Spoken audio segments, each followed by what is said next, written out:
नमस्कार, स्वागत आहे तुमचं.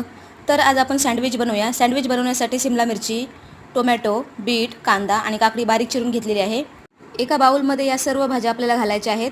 त्यानंतर इथे आपल्याला त्यामध्ये घालायचं आहे मक्याचे दाणे, चिली फ्लेक्स, ऑरिगॅनो घालायचं आहे. त्यानंतर इथे चवीनुसार मीठसुद्धा घालायचं आहे.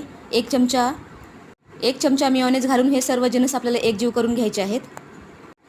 ब्रेडला पुदिन्याची आणि कोथिंबीरची चटणी लावायची आहे. त्यानंतर थोडासा टोमॅटो सॉससुद्धा लावायचा आहे.